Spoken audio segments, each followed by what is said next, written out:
स्वागत, आप देख रहे हैं कहानी कुर्सी की। इस वक्त एक बड़ी खबर दिल्ली से आ रही है। जस्टिस यशवंत वर्मा के दिल्ली के सरकारी निवास पर अभी एक सीनियर पुलिस अफसर पहुंचे हैं। दिल्ली पुलिस के बताया जा रहा है डीसीपी रैंक के अफसर वहां पर गए हैं, उनके साथ कुछ और लोग भी हैं। अब ये तफ्तीश करने के लिए पहुंचे हैं, किसी से पूछताछ करने के लिए या कोई और वजह है, ये अभी स्पष्ट नहीं है। लेकिन ये एक बड़ा घटनाक्रम है।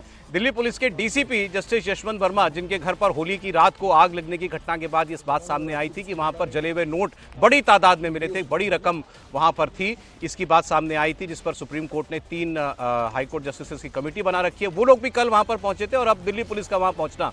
पूरी खबर अतुल भाटिया आपको देंगे, हमारे सहयोगी जुड़ रहे हैं सीधे वहीं से लाइव। जी अतुल, बताइए। फोन डिस्कनेक्ट हो गया उनका, लेकिन ये बड़ी खबर है।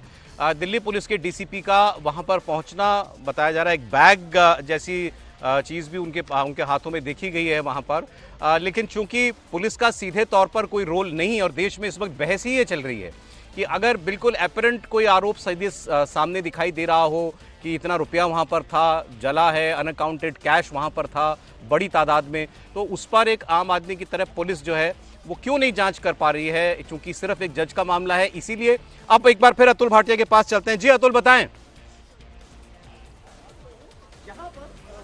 देखिए सौरभ, अभी इस समय जो है डीसीपी नई दिल्ली देवेश महला जो है वो जस्टिस वर्मा के घर पर पहुंचे हैं, जस्टिस यशवंत वर्मा के घर पर, और उनके साथ में एसीपी तुगलक रोड है और इसके अलावा कुछ कोर्ट स्टाफ है जो कि उनकी मदद के लिए यहां पर पहुंचा है। हमने जिस तरीके से देखा था सौरभ कि कल जो 3 जजों का पूरा पैनल था, कमेटी थी, वो यहां पर पहुंची थी और जिस कमरे के, जिस स्टोर रूम के अंदर आग लगने की बात थी, उसके अंदर उन्होंने लगभग पौना घंटा मुआयना किया था। और अब जिस तरीके से दिल्ली पुलिस की टीम, यानी कि जो डिस्ट्रिक्ट डीसीपी है, डीसीपी न्यू दिल्ली देवेश महला, इसके अलावा एसीपी तुगलक रोड जो है वो यहां पर मौजूद है और साथ में कोर्ट स्टाफ कुछ मौजूद है जो कि इस कमरे को सीज करेगा। जो पूरा कमरा है जिसके अंदर आग लगी थी, जो स्टोर रूम था, उसको पूरे तरीके से सीज किया जाएगा और पूरी इंक्वायरी जो है वो यहां पर अब दिल्ली पुलिस कर रही है। क्योंकि पहले जो हमारे सोर्सेज कह रहे थे कि शायद जो जिस तरीके से जस्टिस वर्मा का घर था, जब 14 मार्च को यहां पर आग लगी थी, तो पुलिस पूरे तरीके से इंक्वायरी इस पूरे मामले की नहीं कर पाई थी, बल्कि जो दिल्ली पुलिस कमिश्नर है और इसके अलावा जो सीजेआई हैं, जो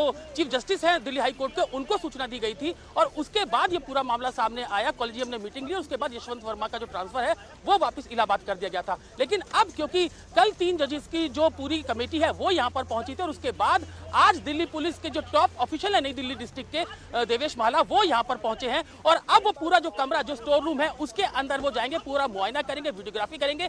हमें जो सूत्र बता रहे हैं उसके मुताबिक जो पूरी कमेटी है, जो जांच कमेटी है, जो कि सुप्रीम कोर्ट ऑफ इंडिया यानी कि चीफ जस्टिस ऑफ इंडिया की तरफ से बनाई गई है, उन्होंने बाकायदा ये दिल्ली पुलिस को आदेश दिए हैं कि जो स्पॉट है, जो रूम है, उसको पूरे तरीके से सील किया जाए, जो भी सबूत है वो वहां पर इकट्ठे किए जाएं और उसके बाद इसकी फाइनल रिपोर्ट भी जो है वो जो पूरी 3 जजों की जो बेंच है उसको दी जाए। यही कारण है कि अब जो दिल्ली पुलिस है वो भी पूरे एक्शन में दिख रही है कि अब जो पूरे रूम का मुआयना करने के लिए वो लोग पहुंचे हैं, आला अधिकारी है वो नई दिल्ली जिले के, तो अब वो यहाँ पर पहुंचे और जब बाहर निकलेंगे तो उसके बाद देखने वाली बात होगी सौरभ की किस तरीके से यहाँ पर इस पूरे रूम के अंदर जो है वो इन्वेस्टिगेशन दिल्ली पुलिस की तरफ से की गई है। जी सौरभ। ठीक है अतुल, ये सारी कार्रवाई घटना के 13वें दिन हो रही है। आज 26 तारीख है, 14 तारीख की रात वहां पर आग लगी थी, तब से अब तक पुलिस का इस पूरी जांच में कोई रोल नहीं है और आज 12 दिन के बाद पुलिस का वहां पहुंचना और अब ये कहा जा रहा है वो इस कमरे को सील किया जाएगा। क्या मतलब रह जाता है इस बात का? देखिए सौरभ, दिल्ली पुलिस के साथ दिक्कत इस बात की है कि क्योंकि जस्टिस वर्मा का घर है, जो कि दिल्ली हाई कोर्ट के जो है वो 3रे नंबर के सबसे सीनियर जज थे, जब उनके घर के अंदर आग लगती है तो पुलिस को ये यहाँ पर ये दिखता है, जो फायर ब्रिगेड के कर्मी हैं, इसके अलावा कुछ लोग यहाँ से निकले, उनसे बात करें। सर, आप लोग यहाँ पर आए थे क्या? सर, क्या दिल्ली पुलिस की टीम यहाँ पर, कुछ लोग यहाँ पर निकले हैं, क्या ये कोर्ट स्टाफ है, वो देखने वाली बात होगी सौरभ। लेकिन जिस तरीके से दिल्ली पुलिस की जो टीम है वो अभी इसके अंदर है, निश्चित रूप से काफी दिन अब इस पूरी घटना को बीत चुके हैं। लेकिन अब क्योंकि कल जब 3 जजों की जो पूरी कमेटी थी वो यहाँ पर पहुंची थी, उन्होंने स्टोर रूम का बाकायदा मुआयना किया था और उसके बाद अब दिल्ली पुलिस को इस तरह की इंस्ट्रक्शन दी गई है, जो हमारे सूत्र बता रहे हैं कि बाकायदा उस कमरे को सीज किया जाए, उसकी पूरी इंक्वायरी की जाए और उसकी पूरी रिपोर्ट जो है वो इन 3 जजों का जो पूरा पैनल है, कमेटी है, उसको सौंपी जाए। तो बाकायदा पूरे कमरे की वीडियोग्राफी की जाएगी निश्चित रूप से, क्योंकि जो तीनों जो जजेस है जो पूरी जांच कर रहे हैं इस मामले की, वो दिल्ली पुलिस कमिश्नर संजय अरोड़ा को जो है वो पूछताछ के लिए बुला सकते हैं। इसके अलावा दिल्ली फायर सर्विस के जो डायरेक्टर हैं अतुल गर्ग, उनको पूछताछ के लिए पूरी टीम बुलाएगी। और अब कल से जिस तरीके से अब जो पूरी टीम है जो पूरे मामले की जांच कर रही है, 3 जजों का जो पूरी कमेटी है वो उसने उस पूरे मामले की जो जांच है उसमें तेजी ला दी है। यही कारण है कि अब इस टीम के आदेश लेने के बाद ही दिल्ली पुलिस की जो टीम है वो यहाँ पर पहुंची है। जो नई दिल्ली डिस्ट्रिक्ट के टॉप ऑफिशियल्स हैं वो यहाँ पर हैं, जो कि हम जैसा कि पहले बता रहे हैं सौरभ की नई दिल्ली डिस्ट्रिक्ट के जो डीसीपी है देवेश महला वो यहाँ पर पहुंचे हैं, उस रूम के अंदर गए हैं और बाकायदा अब कुछ जब वो बाहर आएंगे तो किस तरीके से वो क्या बात करते हैं, क्योंकि पूरी कमेटी जो जजेस की है वो इस पूरे मामले की इंक्वायरी कर रहे हैं, ये देखने वाली बात होगी। लेकिन अब जो दिल्ली पुलिस की टीम है वो जस्टिस यशवंत वर्मा के घर के अंदर पहुंच चुकी है। जी सौरभ। मतलब पहले पुलिस कुछ कर नहीं पाई, मतलब जाहिर है प्रोटोकॉल था, और अब जुडिशरी के कहने पर ही पुलिस अब जाकर वहां पर तफ्तीश करेगी, ये मतलब हुआ इसका। लेकिन 12 दिन के बाद बात बिल्कुल साफ है कि जो जांच कमेटी बनी है तीनों जजेस की सीजीआई के आदेश पर, उनका ही इंस्ट्रक्शन होगा, उसके बाद पुलिस ये उसके बिना तो नहीं जा सकते, उसके बिना नहीं उसके बिना जा सकते थे। क्या पुलिस ने एसओपी जिसे आप कहते हैं उसका इस्तेमाल किया कोई घटना होती है? बल्कि मैं तो अब भी ये समझ रहा हूँ कि एक तो बहुत देर हो गई हजूर आते आते, वो तो बड़ा मुश्किल काम है, जैसा आपने कहा कि 13 दिन बाद क्या होगा, लेकिन एसओपी क्या कहता है? आप जज साहब को छोड़ दीजिए, आप एफआईआर वहाँ पर अननोन आदमी के नाम से दर्ज कर सकते थे। कोई मिला है वहाँ पर जो पैसा मिला है वो उसको उसी दिन सीज किया जाना चाहिए था कि नहीं? एसओपी क्या कहता है? पूरे घर को यदि पैसा अलग तरीके से मिला है जो जिसका अननोन एक सोर्स है, सोर्स कोई नोन नहीं है, तो क्या पूरे घर की जांच होनी चाहिए थी कि नहीं? सर क्या उनके जो और ठिकाने क्या उनकी जांच होनी चाहिए? आज इंडियन एक्सप्रेस में ये खबर हुई है, चूंकि जुडिशरी से जुड़ा मामला है इसलिए मैं ये खबर एट्रीब्यूट कर रहा हूँ। पपहले भी वो जब खबर छपी तो टाइम्स ऑफ इंडिया ने छापी थी। अब इंडियन एक्सप्रेस ने आज उसका और अगली मॉर्निंग का एक घटनाक्रम छापा है उसकी, इसलिए हम लोग इसका इंडिविजुअली इसको वेरासिटी की चेक नहीं कर सकते, लेकिन उन्होंने ये छापा है कि रात को 11:30 बजे आग लगी, 5 पुलिस वाले वहां पर पहुंचे, 12 बजे तक आग बुझा ली गई थी, 5 पुलिस वाले स्पॉट पर थे। जस्टिस यशवंत वर्मा के पीए ने कॉल किया था और पीए साहब ने उन 5 पुलिस वालों से कहा अब आप जाइए और आप सुबह आइएगा। वहां मौके पर कुछ नहीं किया गया, पुलिस वाले चले जाते हैं। सुबह फिर कुछ पुलिस वाले वहां पर पहुंचते, बताया गया आईओ जो थे वो वहां पर पहुंचे। उसके बाद सुबह फिर कह दिया गया कि अब आप चले जाइए यहां से, सुबह 8 बजे के करीब। फिर जो एडिशनल डीसीपी हैं इलाके के, उन्होंने एक मॉर्निंग डायरी, ये पुलिस का प्रक्रिया है, वो रोज सुबह तैयार होती है, सुपीरियर्स को जो है पुलिस के अधिकारी अपडेट करते हैं कि इलाके में ये घटनाएं हुई पिछले 24 घंटे में।